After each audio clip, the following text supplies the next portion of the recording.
Alright folks, buckle up, literally, because today we're diving headfirst into the wild, majestic, and occasionally downright dangerous world of horses in Oblivion Remastered. With Cyrodiil now bigger and more beautiful than ever, you're going to need more than just strong legs and fast travel to get around.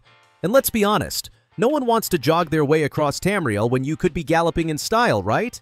But here's the thing, not all horses are created equal. Some are just overpriced lawn ornaments, while others, let's just say they might try to kill you before you even mount them.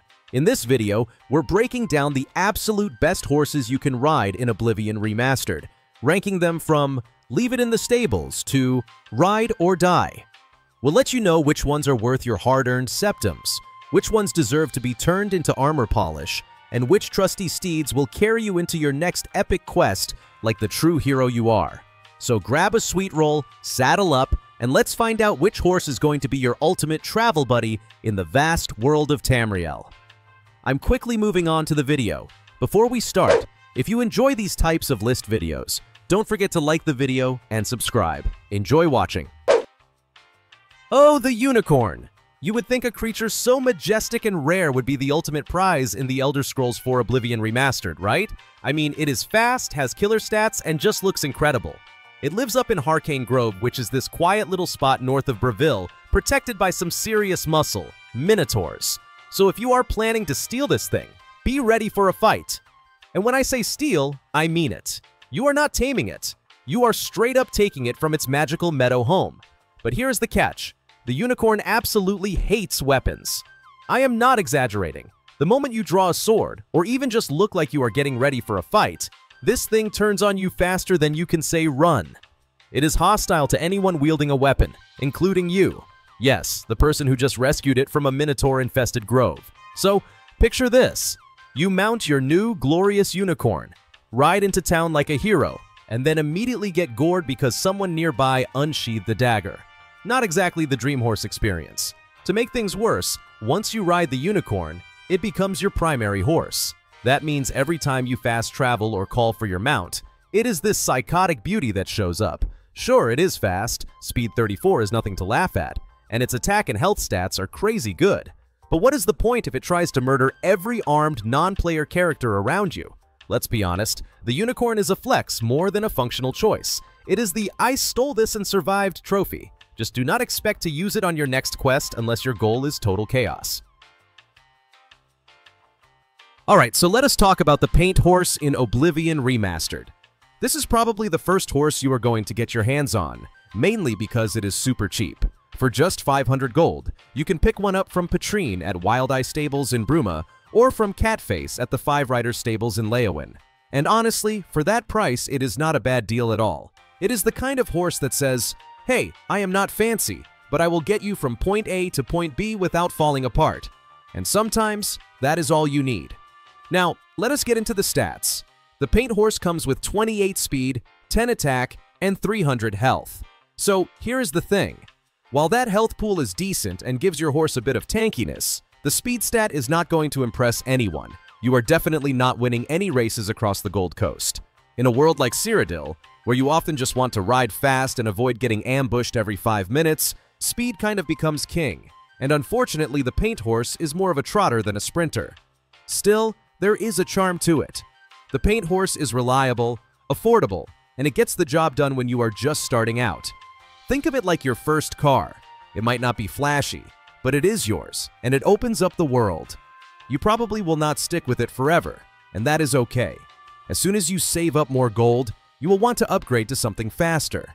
But until then, the paint horse is a solid companion to kick off your journey through the wilds of Oblivion Remastered. Let us talk about the bay horse in Oblivion Remastered. A humble, no-nonsense mount that is actually better than you might expect. You can pick one up for just 1,000 gold, either from Isabeau Bien at Bay Roan Stables in Breville, or Ugak Gra Mogak over at Grateful Pass Stables in Skingrad. Honestly, it is one of the first real purchases most players make when they want to stop running everywhere like a bandit with a bad sense of time. Now, do not let that price tag fool you. For what you pay, the bay horse offers a solid set of stats. It has a speed of 31, which is not blazing fast, but it gets the job done.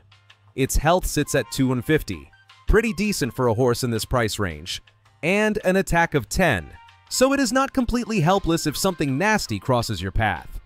It may not have the glamour of a black horse or the resilience of a Shadowmere, but it holds its own, especially early in the game when every sprint counts. The only real downside?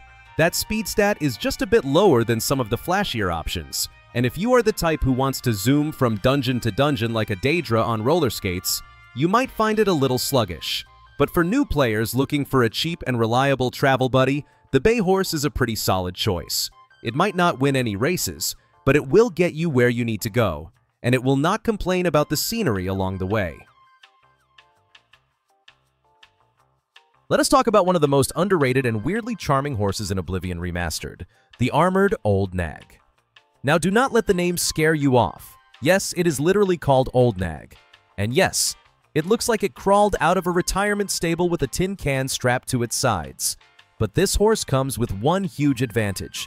It is completely free. If you swing by the Chestnut handy stables near the Imperial City and chat with Snagrabura about horse armor without owning a horse, she will just hand this beast over. No gold required, no strings attached. Now let us be honest, the stats are not exactly going to blow your socks off. You are looking at a speed of 28, a meager attack of 5, and health sitting at 250. In comparison to some of the faster or more powerful mounts in the game, the Old Nag is definitely at the bottom of the barrel. But here is the thing, it comes armored. That means, at least cosmetically, you are riding something that looks tougher than it actually is. If you are just starting out, and you need anything to get around faster than on foot, the Old Nag is a surprisingly solid choice. The best part? You do not need to worry about investing in a better horse right away. It is like training wheels for Oblivion horse riding. You get a free steed, some decent protection thanks to the armor, and you can take your time deciding whether you want to upgrade later.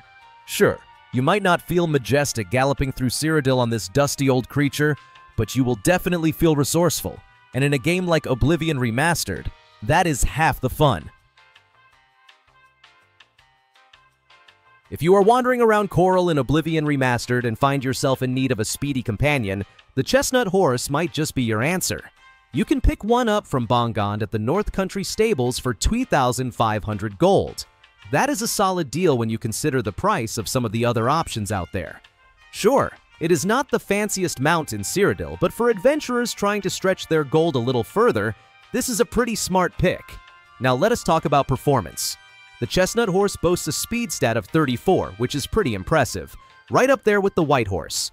So if you are mainly concerned with getting from point A to point B quickly, this horse definitely holds its own.